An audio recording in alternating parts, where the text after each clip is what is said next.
The best gift you could give us this Thanksgiving is to spend it somewhere else. I stared at the text message from my daughter Jessica. Read it again. And again. The words didn't change. Neither did the follow-up message that came 30 seconds later. And Mom, please don't mention to Ryan's family that you helped with the house. It makes us look bad. I was sitting in the guest house I'd helped build. The guest house that existed because I'd sold my 4-bedroom colonial and handed my daughter, 150, home for her dream renovation. The guest house, where I was supposed to spend my golden years close to my grandchildren. My shadow, she called me. I set down my phone and did something I hadn't done in my 35 years as a high school principal.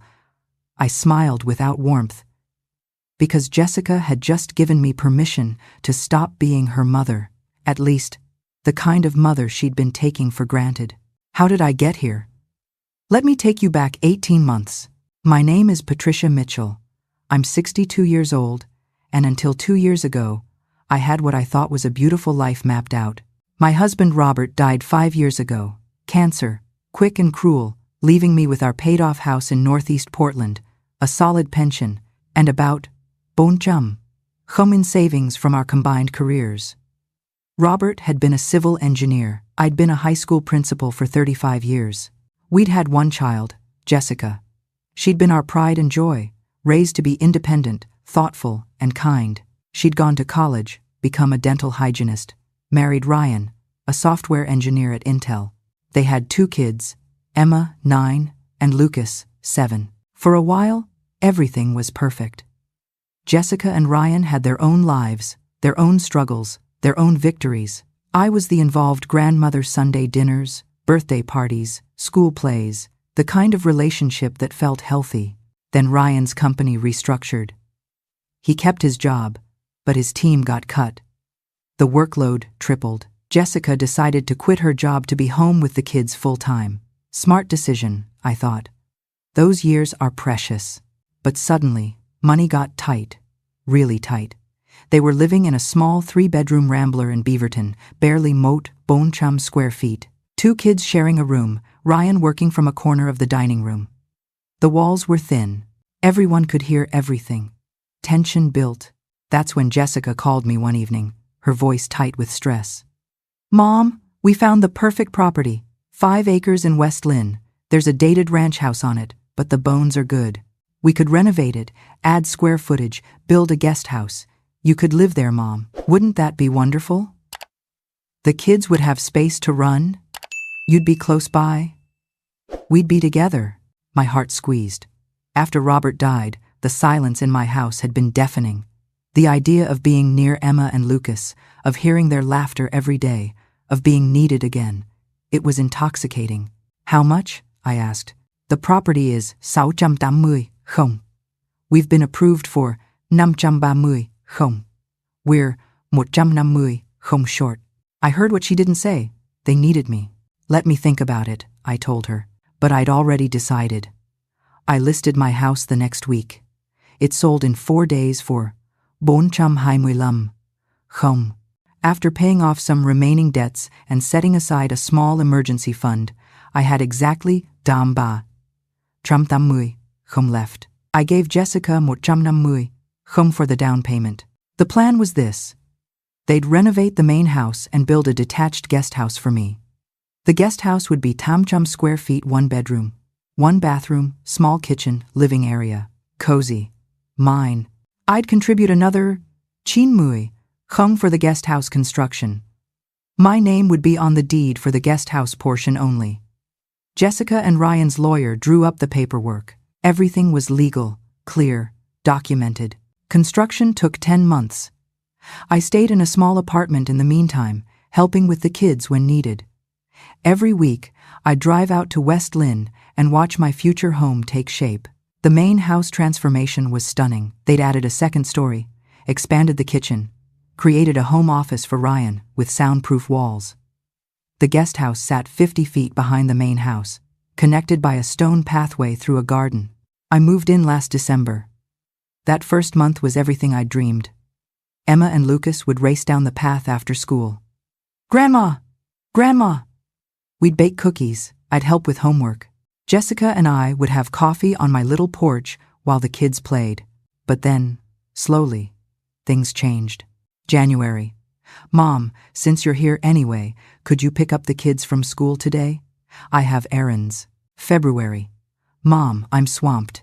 Can you watch the kids tonight? We're going out. March. Mom, Emma needs help with her science project. Can you handle it?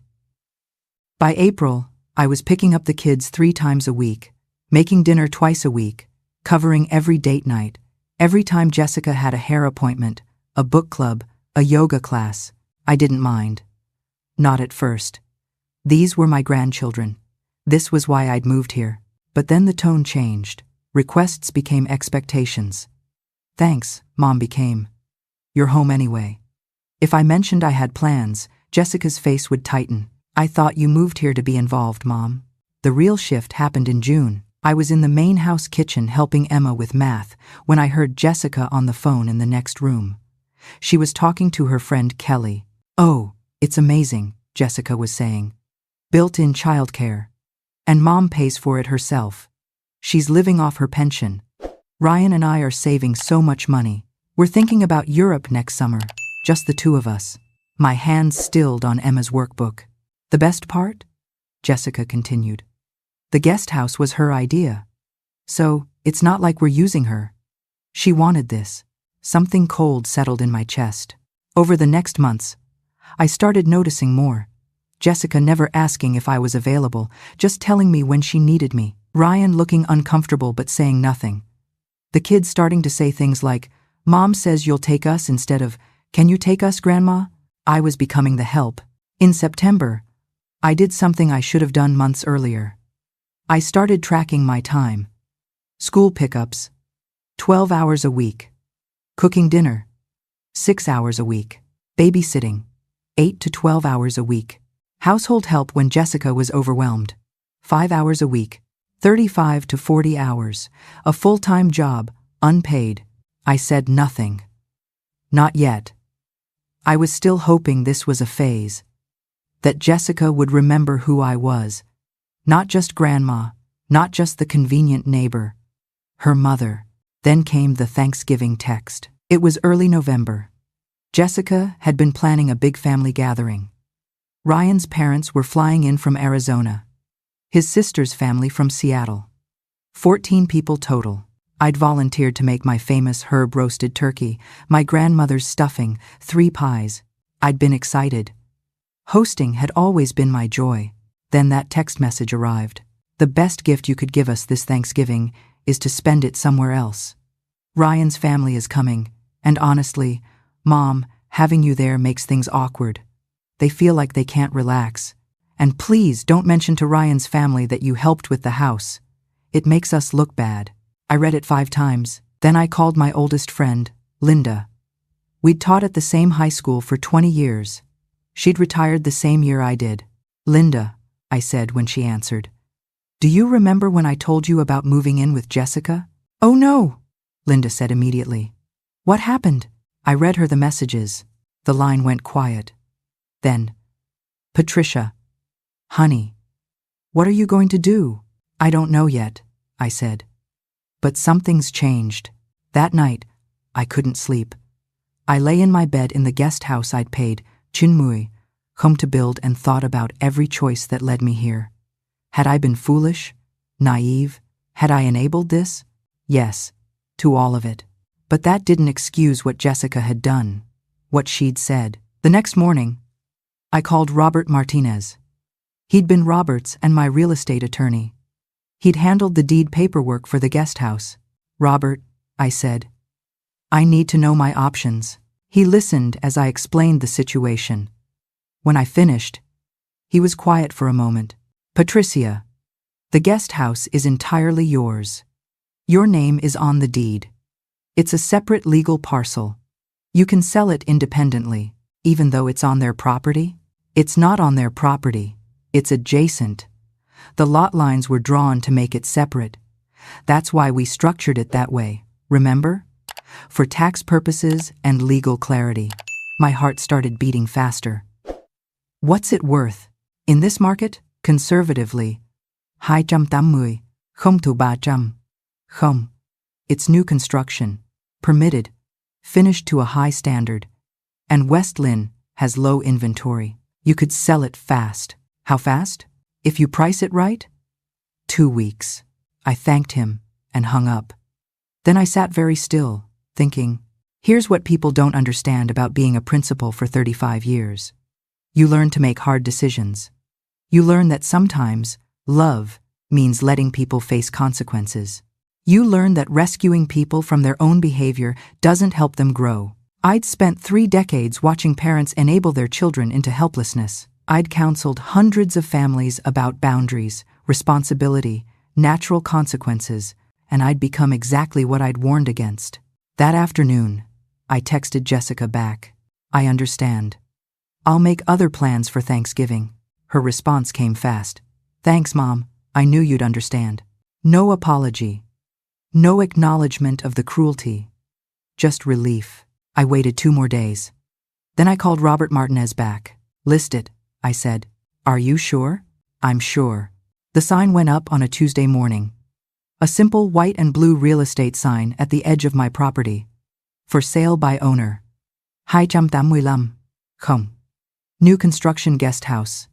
800 SQFT. I was inside making coffee when I heard the footsteps pounding down the path. Jessica burst through my door without knocking. She was still in her pajamas, hair wild. What is that sign? She demanded.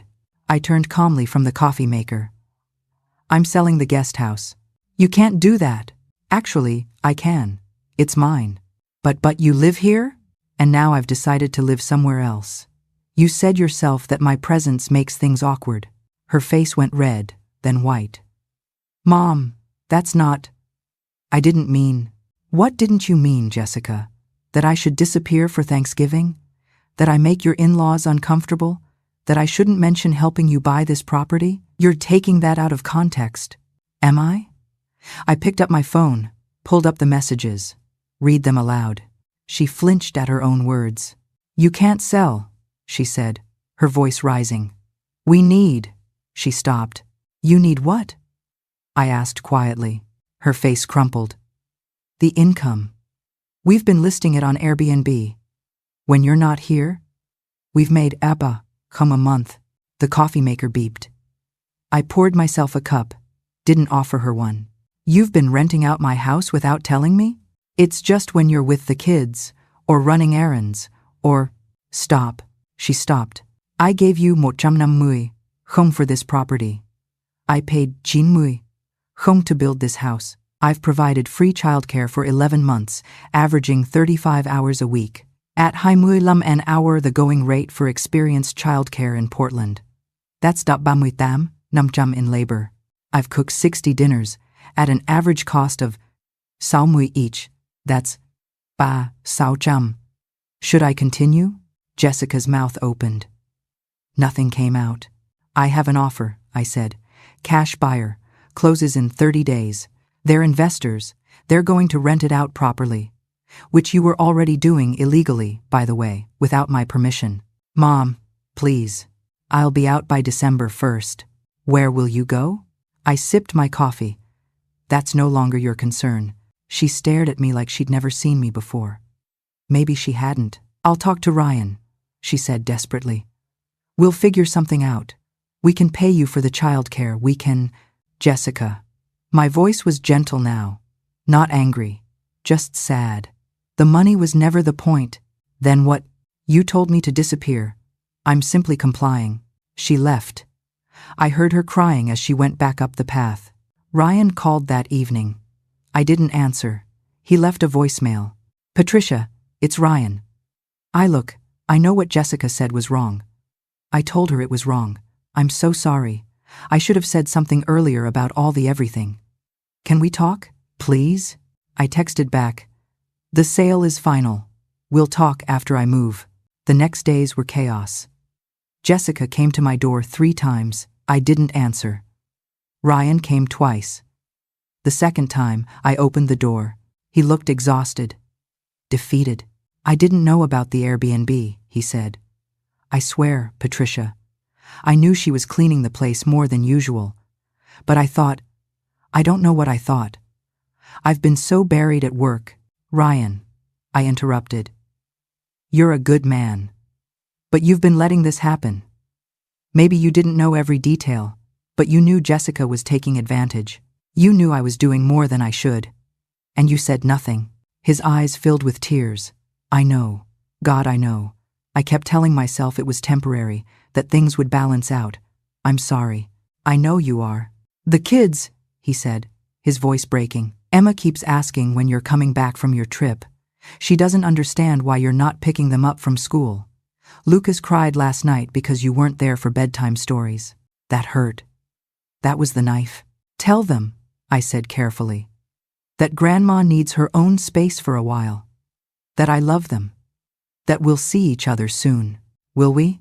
That depends on their mother. He nodded slowly. Left. 2 weeks later, on a cold November morning, the moving truck pulled up. I'd rented a small 2-bedroom apartment in Northeast Portland, near my old neighborhood. Close enough to visit Emma and Lucas.